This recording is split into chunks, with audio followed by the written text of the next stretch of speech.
Welcome the viewer, this is Test World. Now don't worry, we haven't launched some sort of weird offshoot of Autocar, do not adjust your sets, all is well. The track is Test World. It is an Arctic proving ground in the north of Finland. This is the new Aston Martin Vantage prototype, and on my left is Matt Becker, who's Chief Vehicle Dynamics Engineer? Chief Engineer, Vehicle Engineering, yeah. Close. Right. Close. So we're going to have a little chat about this car. We're going to run through the salient points. We're not sort of trying to kind of deliver the ultimate verdict yet, because it's too early for that. The press launch is another sort of 6 weeks, so there's more in the pipe. Don't worry about that. But for now, we're just going to run through what's new and interesting, and how much of it you can experience on a day like this at minus 16.5 degrees in the Arctic Circle. Matt, this is obviously the same platform as DB11, but it's shorter, and it's got various bits and bobs with the driveline and the chassis that make it pretty special, right? So tell us about the engine first. Yeah, so the engine's the same engine as a DB11 V8, so it's 510 PS. It actually has 10 Newton meters more torque than the DB11 V8, so it's 685 Newton meters. Right. And it's lighter than a DB11 V8, presumably? Yeah, it is. It's just over 100 kilos lighter than the DB11 V8. It's dry weight of 1530 kilos. And the body is stiffer? Yeah, so compared to the old Vantage had a torsional stiffness of 27,000 Newton meters per degree, where this car is 35,000 Newton meters per degree. And interestingly, actually, a DB11 is 32,000. So actually, this is stiffer than a DB11, 30% stiffer than the old Vantage. But the actual overall mass of the body is 20 kilos less than the outgoing model. Marvellous. Keeping up with that, jolly good. So that's the engine. Let's go straight to the EDIF, mate, next, because I think that's the interesting thing compared to DB11. So the hardware is basically a sort of a clutch-based active diff, right? Yeah, that's right. Yeah. So I mean, the system's from GKN, which I think other cars like F-Type use it. But the software itself is controlled by the ESP system through the Continental system. And effectively, the power of this system allows you to make a car feel incredibly agile, but also incredibly stable as well, by being able to vary the torque of the rear axle. So you can sort of soften it off at high speeds, at low speeds when you want to when you want the rear wheels to run freely. But then when you're looking to sort of introduce a bit of sort of rear axle adjustability into it, you can go right the other way. Exactly. So what that allows you to do is, I mean, obviously a locking differential, a mechanical locking differential has pretty much a fixed torque on drive and overrun. And if you say that was that window, and basically, but with an EDIF you have a range of 0 to 2,500 Newton meters, so the range of torque available to you is huge. And what that allows you to do, so at low speed, when you don't need the traction benefits of a limit slip differential, you can run the diff open. And what that basically allows you to do is have a much more agile feeling car.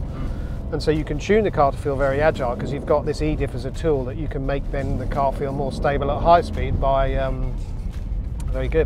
by locking the differential. It's obviously not such a clever piece of kit that it can stop an idiot like me doing something like that. But no, it is certainly a very clever piece of kit. The rear axle's interesting as well, isn't it? Because that's different from DB11 in that there's no rubber in the mounting. What kind of a difference do you think that makes to the sort of handling feel of the car? Yeah, so the DB11 has an isolated rear subframe, which basically means there's bushes between the subframe and the body, which is good for road noise isolation and impact isolation. Well, this car we're still interested in ride, but to get the ultimate dynamic performance, we want to remove any of that compliance in the rear axle. So what you end up with by mounting it solidly is you end up with a increase in lateral stiffness on the rear axle by about 25%. And even in compacted snow like today, you can feel the difference. There's none of that sort of slightly woolly feel that I particularly. It was something I was aware of with the DB11 V12. Obviously, that was a different sort of prospect. You refined a lot of it out with a V8, but even compared to a V8, the sort of response. This is the level of feedback coming back from the rear axle of this car is that much cleaner. It's just got more honest feedback. There's more honesty about the rear axle, and when you drive a car, you drive the car to the rear a lot, and that basically gives you a lot more information about what's happening with the car. And what you'll find with the Vantage is when you slide the car, when you oversteer the car, as you are, that when the car effectively comes back at you, it's really easy to come away from oversteer. There's no what we call kind of overshoot at all. Can't stand overshoot, mate. No. Do you think it's kind of the optimum size for a small Aston, mate? I mean, when you're on this on the road, does it feel compact and sort of 911 like? Yeah, it does. I mean, the car, when you drive the car in normal conditions, you sort of feel like the car almost shrink wraps itself around you. It's very easy to place on the road.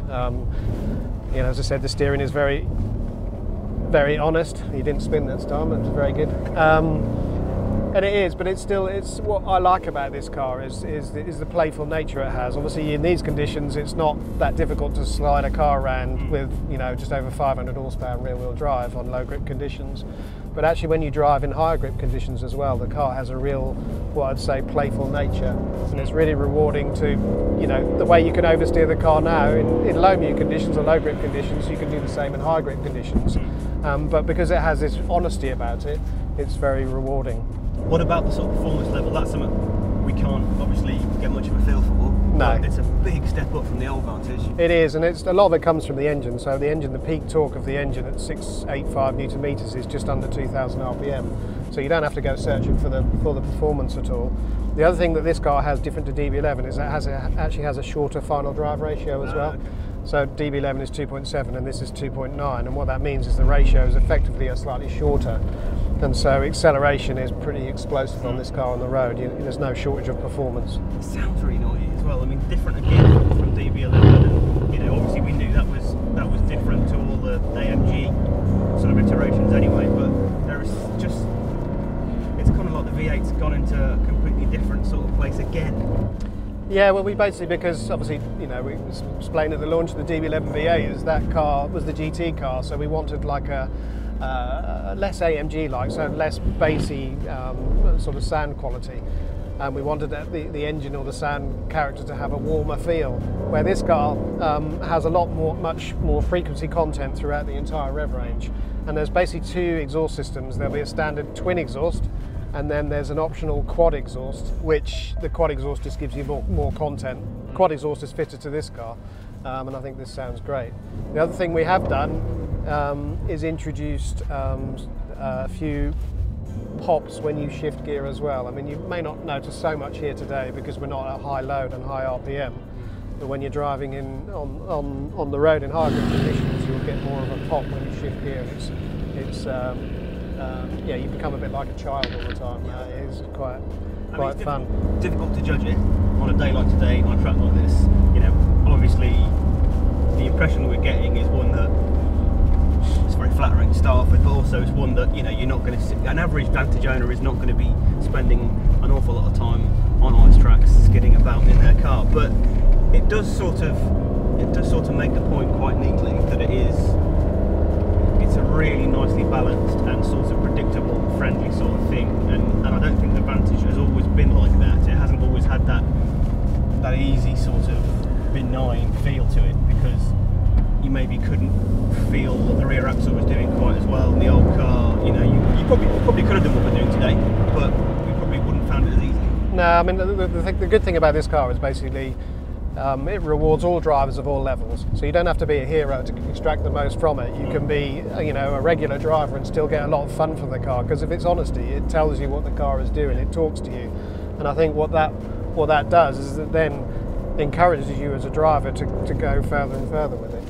Is this the Vantage kind of at its best finally, mate? That's the question. Yeah, I think it is. I mean, we obviously do our homework, but it'd be silly not to. So we drive all of those different cars. We actually have a 911 GTS, which we've used as a reference car throughout. And 911 GTS is a very capable car. But I would say that, we've put our best foot forward here, and the car, I'd say, is more fun. Well, I don't think we could be doing this now and having anywhere near as much fun in an R8 or in an F-Type SVR or in an AMG GT. No. I mean, there aren't very many cars. I don't think you'd be worried about dynamically. That's for certain. No, I said we're quietly confident. The real test will be in 6 weeks' time when we do the launch. Roll on 6 weeks' time. But then you'll get a true impression of the car. So watch this space. We'll do that in a couple of weeks, and expect more on this car as the year goes on. There will be in detail road tests and comparison tests, and it's interesting and exciting to be in this position with a little Aston again, because I think they're such desirable cars. The idea of a little Aston will always have so much appeal. this one feels a